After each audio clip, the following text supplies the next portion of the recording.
के साथ ऐसा क्या दुर्भाग्य देखने को मिल रहा है जो आज भी एम्स के लिए एक ईंट तक नहीं लग सका। जब हम लोगों ने 5 सालों से एम्स के लिए आंदोलन किया, जमीनी स्तर पे आकर मोदी जी को अब ध्यान देना पड़ेगा कि मैं जो आपको एक ही चीज बोला, टाइम बाइंडिंग। पब्लिक को रिलीफ तभी मिलेगा, वो टाइम में काम होना चाहिए।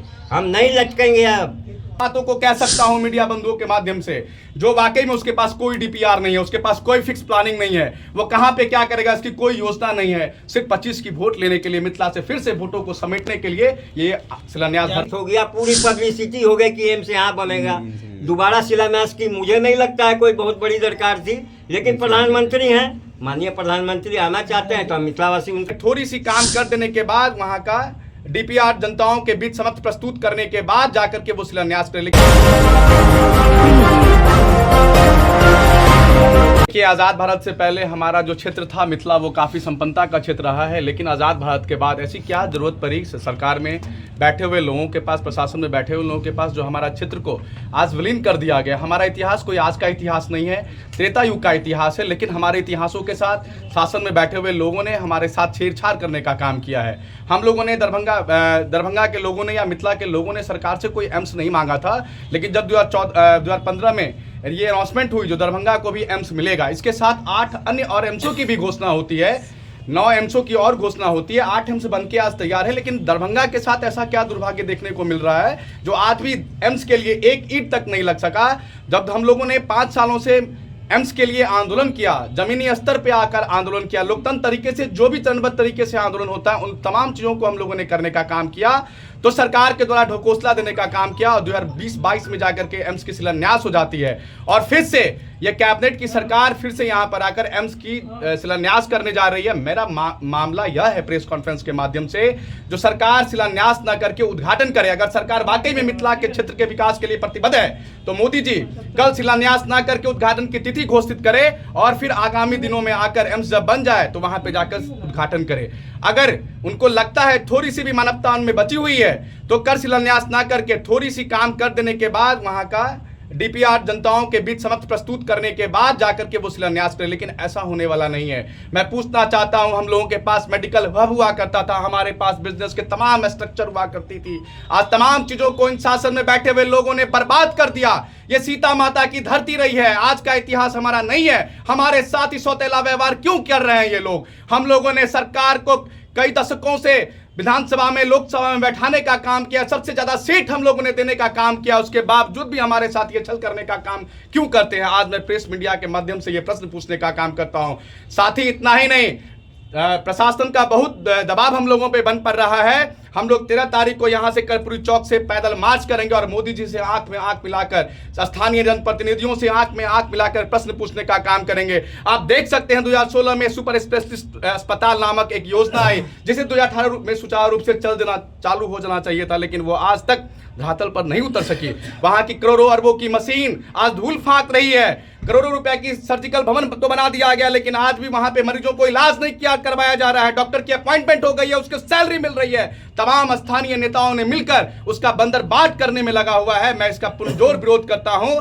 साथियों, मैं कह देना चाहता हूं, आजाद भारत में किसी ने भी, एक सिर्फ अटल बिहारी वाजपेयी को छोड़कर किसी ने भी बड़ी प्रोजेक्ट नहीं दी। हमारे यहाँ पूरे मिथिला में उल्लास से भरा यह प्रोजेक्ट आया, 1350 करोड़ 1250 करोड़ का यह प्रोजेक्ट आया, हम लोगों में खुशी की लहर हुई, लेकिन आज भी हमें इन चीजों से अछूता करके रख दिया गया है। आज भी हमें बर्बाद करने की साजिशें रची जा रही है। हमारे यहाँ तमाम उद्योग धंधे को बंद कर दिया गया। हमारे यहाँ जितने भी IIT पार्क हुआ करते थे उन तमाम चीजों को ध्वस्त कर दिया गया। पार्क के लिए जमीनें इशू होती है, लेकिन नगर विधायक के नाम से कुछ दिनों के बाद वो जमीन चला जाता है। मैं पूछना चाहता हूं इस मीडिया बंधुओं के माध्यम से, क्या हम लोगों ने इसी दिनों को देखने के लिए शासन में बैठे हुए लोगों को वोट दिया था क्या?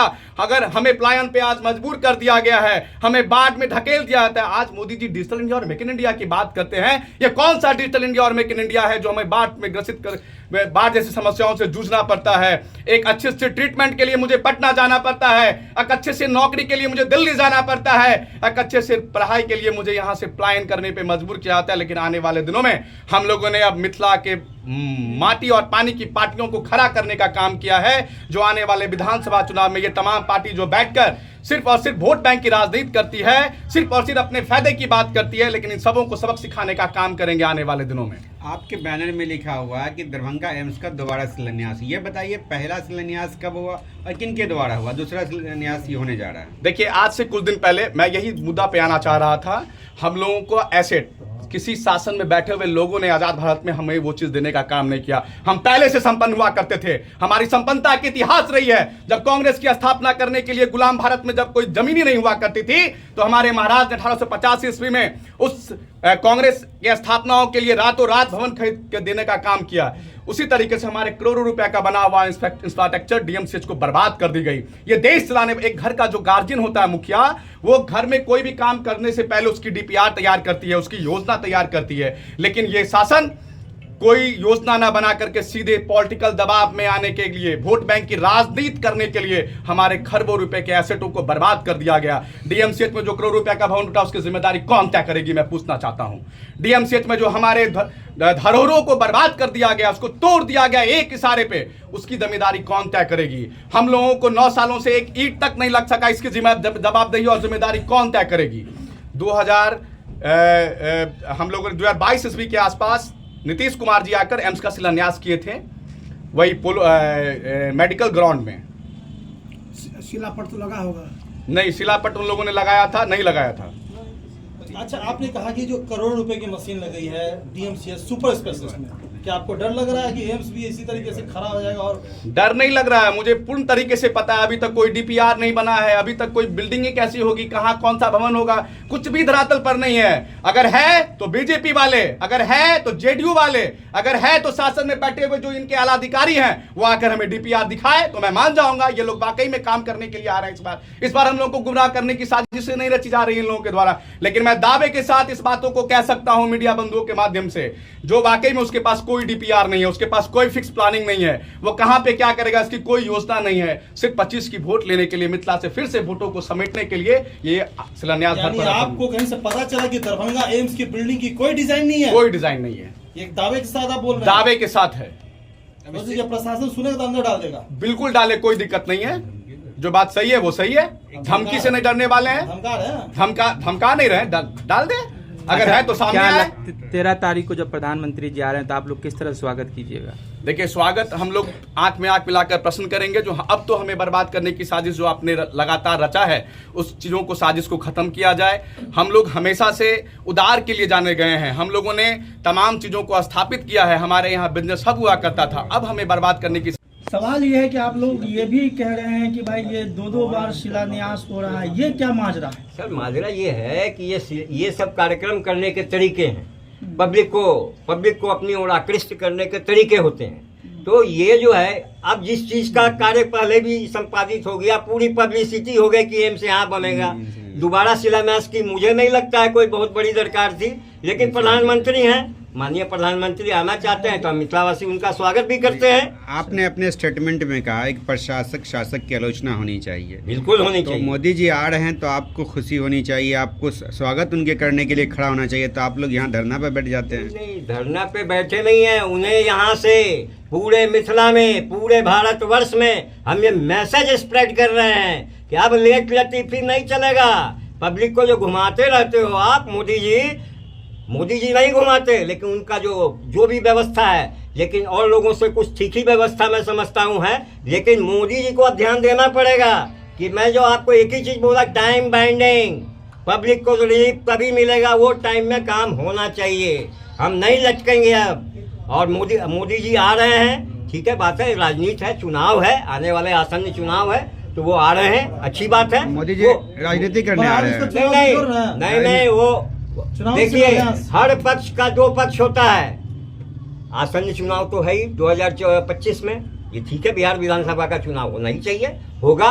लेकिन ये सब थोड़ी सी राजनीति में चाणक्य भी बोल के गए हैं कि ये सब करना पड़ता है, ऐसा लोग कहते हैं। लेकिन हमें वो नहीं चाहिए, हम उसके लिए नहीं आए इकट्ठे हुए हैं, हम इकट्ठे इसके लिए हुए हैं, ये व्यवस्था एकदम चेंज होनी चाहिए।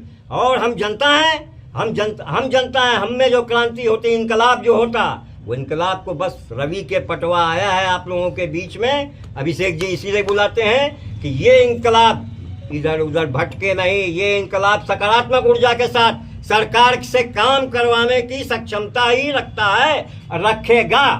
अच्छा, जिस तरीके से मैन पावर वहाँ पे इस्तेमाल हो करके तुरंत एक टेंट दलदल जमीन पे हो जा रहा है, अगर मैन पावर सही से इस्तेमाल हो तो कितने सालों में एम्स बन जाएगा?